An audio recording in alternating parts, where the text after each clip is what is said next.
je m'appelle Michel, j'ai 64 ans.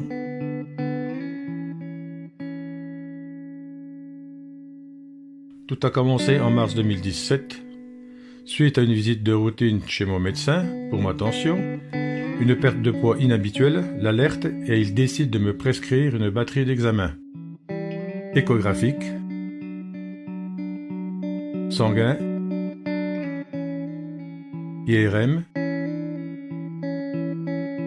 puis biopsie du foie pour qu'enfin le verdict tombe. Une tumeur évolutive du foie, stade terminal.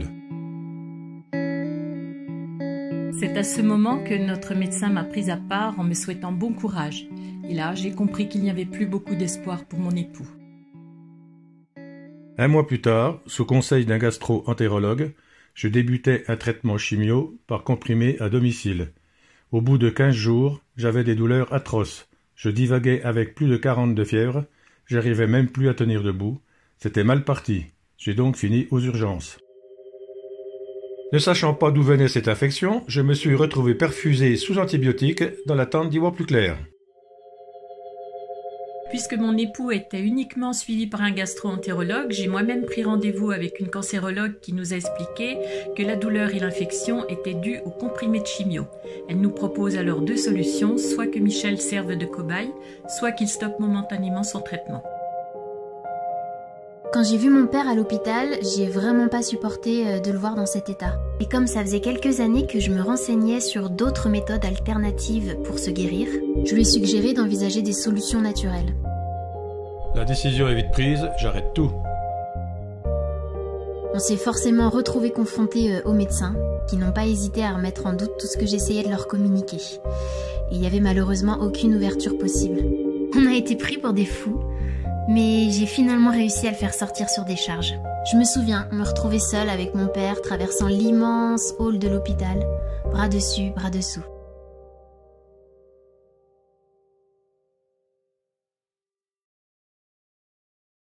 Laura m'a proposé d'appeler Laurence, la thérapeute que j'avais rencontrée lors de mon premier diagnostic.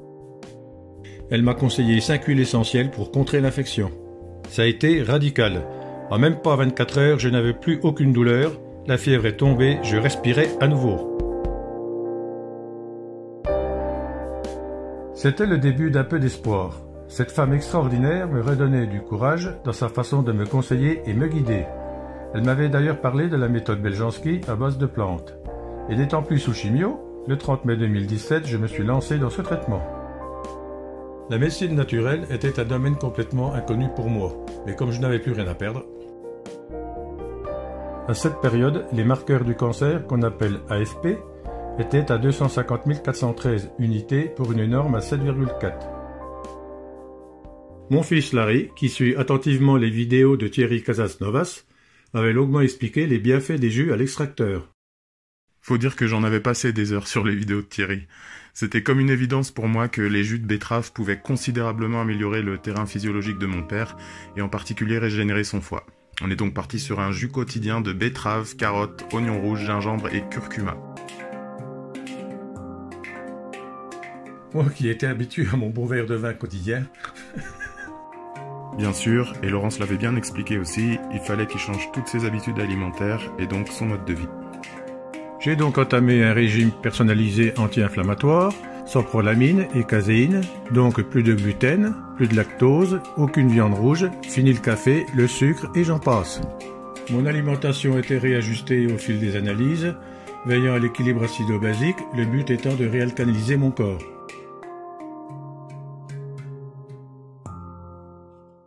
Mes journées se résumaient à un test de pH, une douzaine de gélules Beljanski, avec des jus spécifiques adaptés à chaque situation et une alimentation répondant à mes besoins vitaux.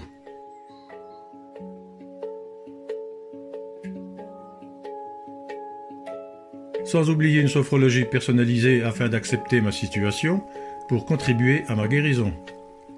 Un changement radical de mes croyances. Un travail psychocorporel sur l'identification et la compréhension des causes profondes de ma maladie afin de viser une zéro récidive. Je ne vous cache pas que ça n'a pas été facile. Je faisais des prises de sang chaque mois pour suivre l'évolution de mes AFP. C'était incroyable. En seulement 3 mois, ils ont passé de 250 413 à 635 et continuent de diminuer tous les mois. Mais le combat n'était pas fini. Je me suis retrouvé avec un ventre énorme, lourd et dur, rempli d'acides malignes. Le médecin n'avait qu'une option à lui proposer, le ponctionner, et cela à vie. C'était effrayant et on voulait à tout prix y échapper. Nous avons demandé l'avis de Laurence, qui était devenue notre référence de confiance et qui nous a suggéré un jus spécifique associé à un simple diurétique. Qui l'eût cru ? Quel miracle! En quelques semaines, j'avais éliminé toute l'acide. Encore une bataille de gagner. Il y a eu des hauts, mais aussi beaucoup de bas. Il m'a fallu du courage, une forte volonté, car malgré le soutien de mon entourage, personne ne pouvait le faire à ma place. Aujourd'hui, mes AFP sont stabilisés à 3 unités, bien en dessous de la norme. Je suis totalement guéri, j'essaie de garder mon équilibre alimentaire et j'ai trouvé mon confort dans mes nouvelles habitudes. Je continue de travailler sur les causes profondes avec de nouvelles sophrologies. Il m'arrive de jeûner en sautant un repas, par exemple, et quel plaisir de pouvoir retourner à mes activités. Je ne remercierai jamais assez Laurence, ainsi que ma femme, sans qui je n'aurais pas eu la force. Et il fallait me supporter. Et bien sûr mes enfants, mes amis, et tous ceux qui, de près ou de loin, ont participé à ma guérison. L'expérience de mon papa m'a confirmé que les seules limites que l'on a sont celles que l'on s'impose. Un petit mot pour finir ? Merci la vie.